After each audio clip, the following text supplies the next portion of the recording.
So, hello and welcome to another Sprues and Brews interview. Today I'm joined by Ben Devere talking about Lone Wolf. Ben, how are you doing today? Good, thank you.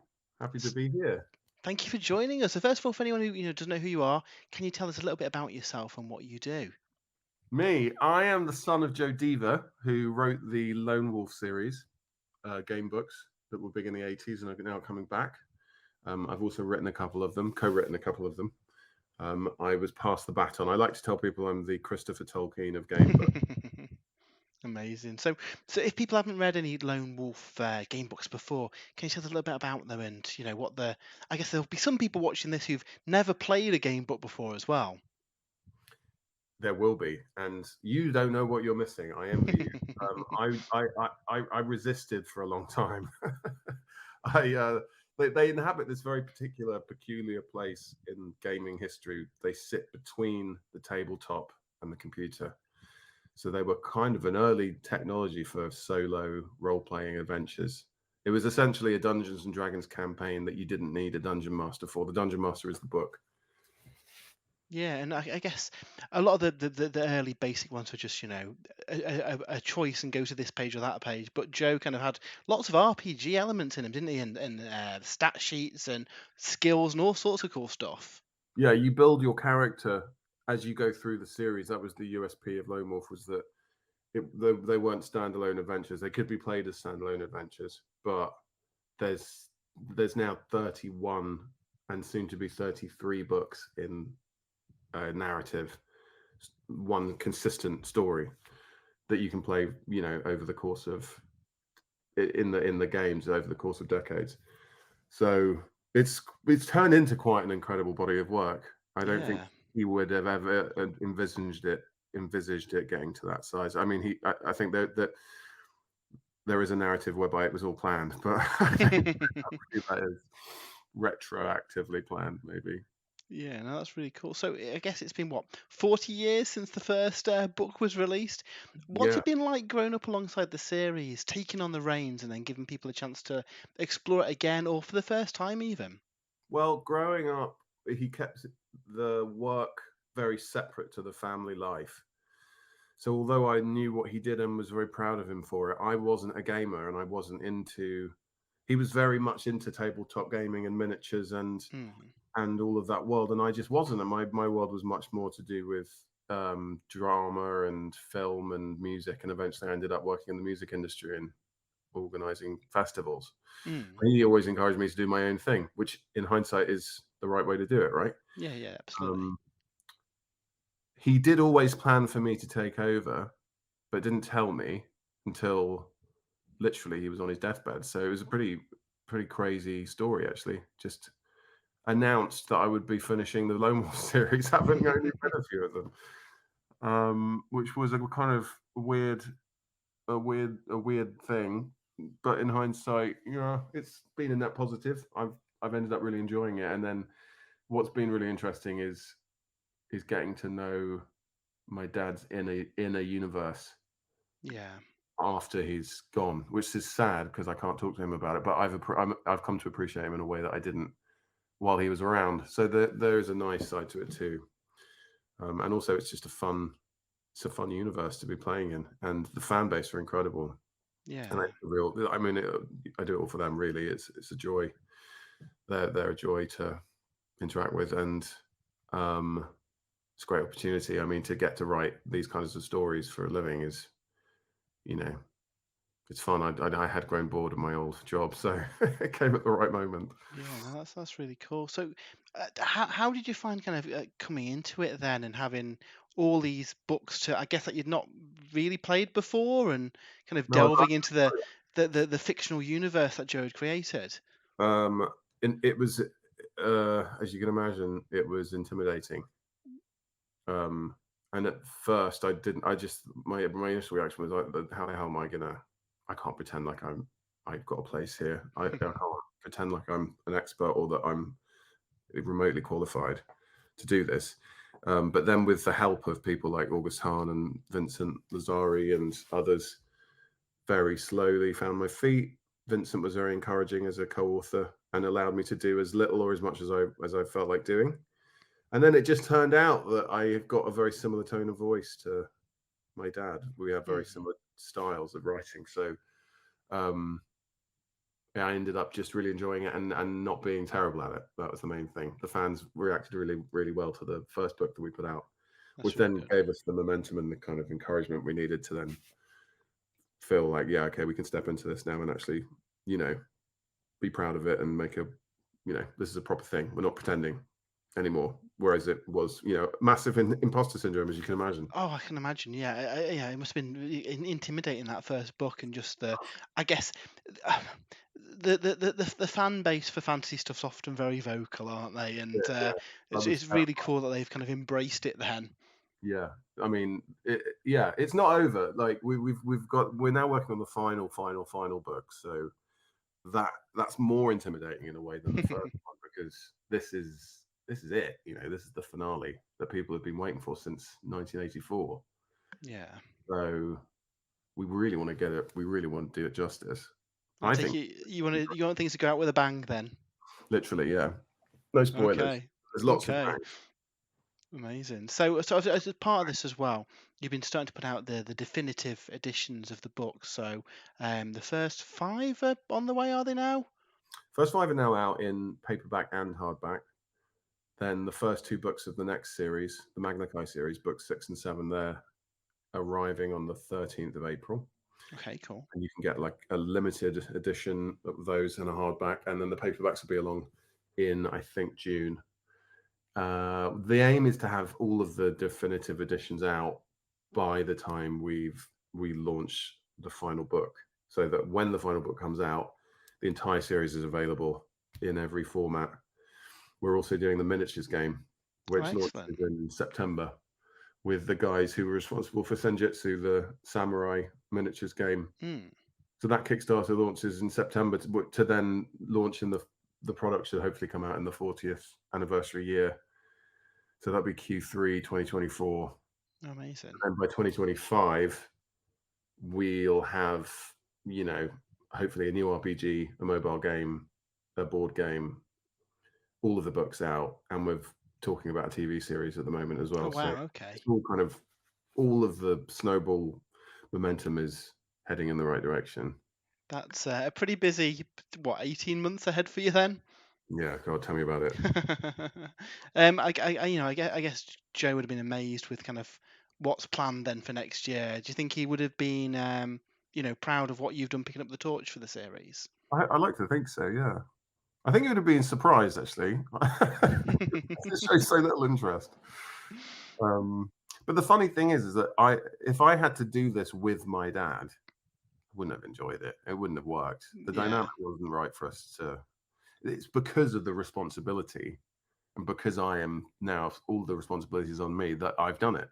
yeah, You know how it is. If you've got that pressure or a deadline or whatever, that's the only thing that gets you moving. yeah. I guess it gives you the freedom to put your own stamp on it as well, whilst keeping true to the universe.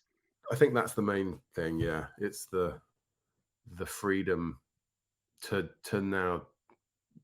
Obviously, I don't want to take the Mickey, and I'm not going to like suddenly turn it into you know a comedy or a Yeah, western or whatever. Like it is still what it is. I don't know. I'm looking at what people have done with you know Star Wars and Lord of the Rings, and there's quite a few examples of what not to do. Now, definitely. Yeah, um, yeah, who am I kidding? It's not as big as Star Wars or Lord of the Rings. Obviously, it's like it's quite a small niche fan base. As long as they're happy, then that's the main thing. And the cool thing about it is he has built this universe. There's so much you can do with it. So Hmm. we've got this new project that we're working on that we hope to release the first trilogy of books from this new project called Chronicles of Magnamund, which is an old name for a spin-off series from back in the 90s. Hmm. They're basically adventures and stories that are set in the universe of Magnamund, but they don't have any relationship to the main saga. So they're Okay. kind of I can't remember the name of the equivalent in Star Wars, but it does exist. But Yeah, like they're being able to look at other slices of the universe detached from the main series then. Yeah, similar to kind of what Andor has done or whatever. It's and they're genre driven. So we've got a trilogy coming out that's a kind of gothic horror, detective noir kind of adventure, kind of Victoriana, like Edgar Allan Poe meets Yeah. Pennsylvania kind of thing. Well, This that's kind of cool. awesome, like Victorian vampire-ish kind of thing. And then we're doing a space adventure as well, like a kind of, Okay. an old school Buck Rogers kind of. Is it Buck Rogers? Book Something like Rogers, yeah, that. that's very cool. Is that been fun being able to do like different genres and different takes on kind of I Well, guess that's the what we've same got. concept, I guess, of a game, but being able to kind of go away from this fantasy world. Yeah, that luckily, I mean, the one thing Dad did was he did lean into genre a lot in the series. So, Shadow on the Sand is a kind of swords and sandals epic, and then Fire on the Water is a kind of, I suppose it's a kind of, well, it's almost like bits of it are almost like a detective story. But I mean, there's zombie pirates in it. Do you know what I mean? Like there's, Yeah, and then the next one will be like a jungle adventure, and then there'll be one set in, you know how it is. yeah, yeah, That's the cool thing about building a universe like Magnamund is it's so vast. But it's cool because there's so much scope and there's so many ideas. We've got a whole spreadsheet of ideas of cool stuff that we want to do. So it's just about picking the ones that excite us the most, pairing it up with the right writer, the right artist, mm, sticking a deadline on it, and then seeing what happens. And I think that's the direction in the interim that we're taking it in, is just building out the universe and kind of adding to all the different flavors of ways you can kind of explore it. I yeah, mean, all of this is heading hopefully towards a triple A computer game. That's the kind of end goal, more so than a TV show or even a movie. It would be a big, all guns blazing, Unreal Engine, PlayStation 6, mega yeah, mega game. That's where it would really, that's what would get the most out of the books. I think that medium yeah. more so than anything else.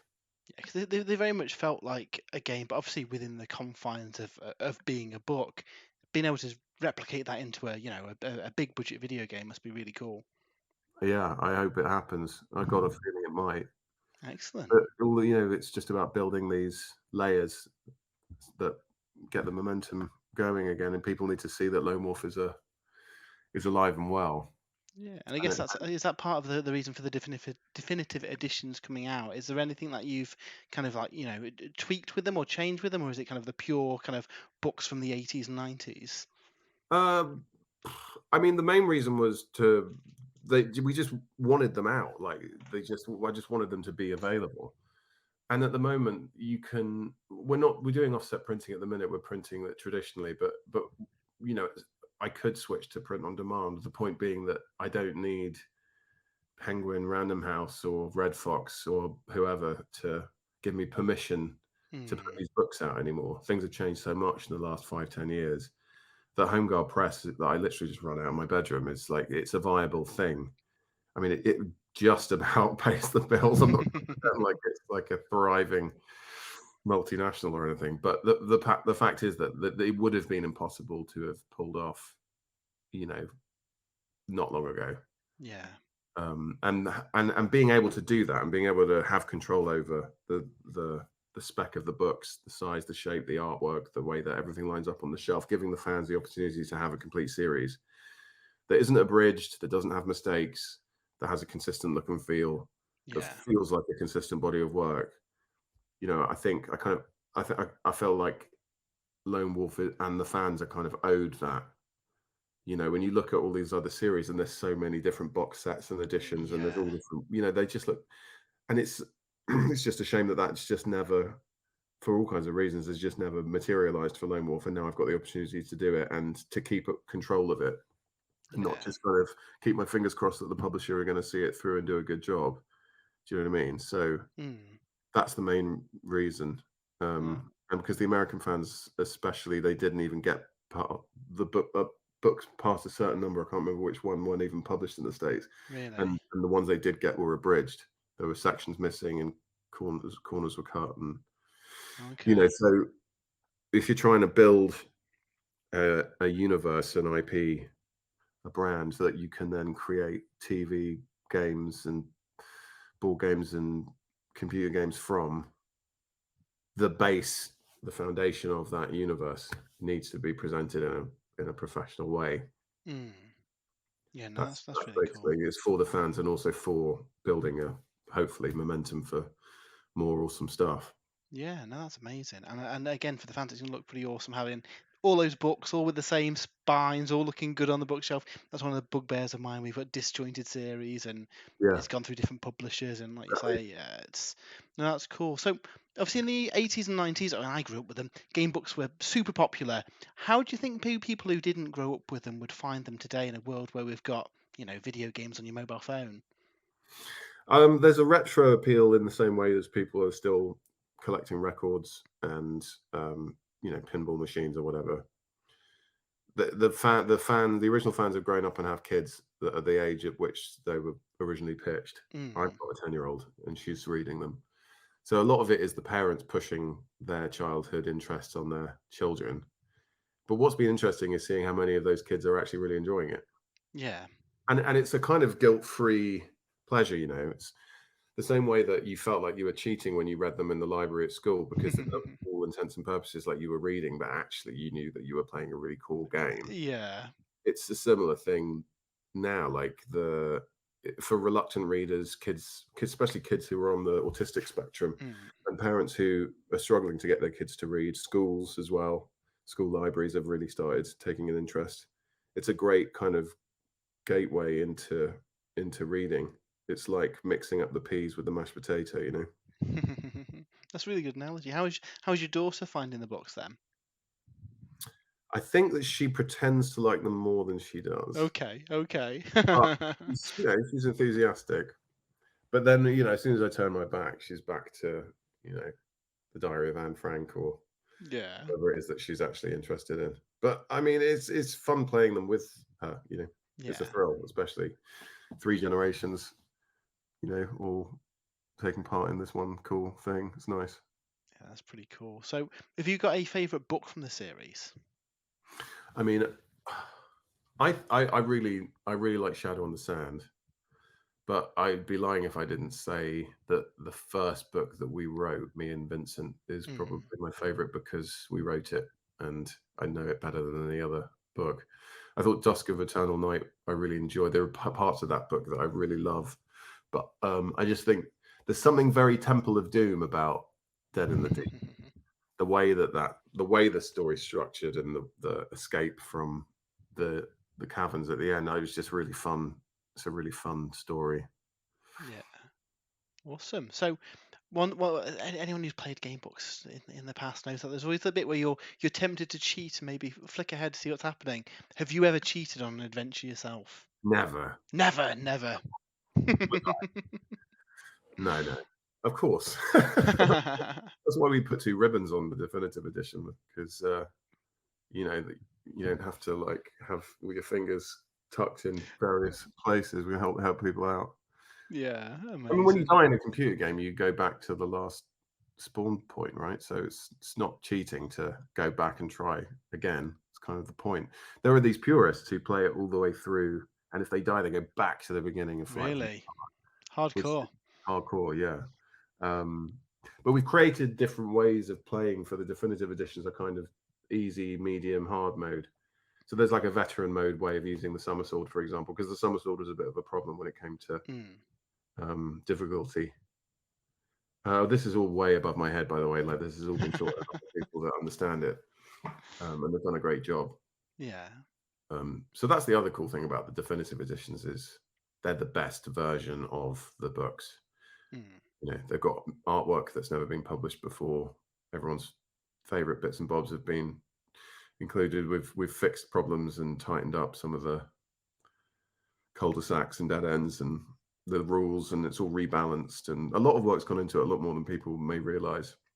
That's really Hours and hours cool. and hours of volunteers sitting and poring over documents, really kind of getting their nerd on. It's quite fun to watch. They love it. I encourage it, obviously.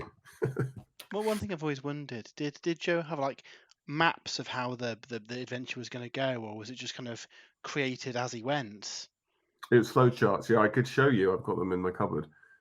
just graph paper that's just been sellotaped together and then boxes with lines. So it's exactly the same as the flowchart that me and Vincent use on our computers, Oh, that's cool. done by hand. But he would start with the map. So he would create a map, physical, Hmm. map with like jungles and swamps and whatnot. And then he would create the story around the geography a lot of the time. At least that's what he told me. No, that's really cool. So, Mm. um, obviously we've got the five definitives out now. Obviously we've got a few different series of Lone Wolf. So someone who's never played it before and wants to kind of get into it, would you recommend them going straight to book one Oh and yeah, playing through the series then? yeah, 100%. The cool thing is that you don't, a lot of people would pick up a random lone wolf book in the library or a bookshop, and they wouldn't even realize that it was part of a bigger series. Yeah, They are written in a way that each book can be, there's a story so far at the beginning, but every book is a complete adventure. You could start on book 17 and still have a great time, but if you really want to get into it, then definitely start from the beginning. The cool thing is that you start as this like 15-year-old novice, with no particular skills really, and then you know you just become more and more badass as you go through it. yeah, That's the joy, I think, is just seeing how your character develops. You become a kind of a living deity by towards the end of it. I mean, you're one of the most powerful beings in the universe. It's really cool. that's awesome. Cool. Yeah. So we'll be checking out a couple of the definitive editions we're having reviews over on the site. Thanks. Before we let you go though, Ben, we're going to ask you two very important questions. What is your favourite sprue and what's your favourite brew? Well, sprue wise, I mean, I've got a box of.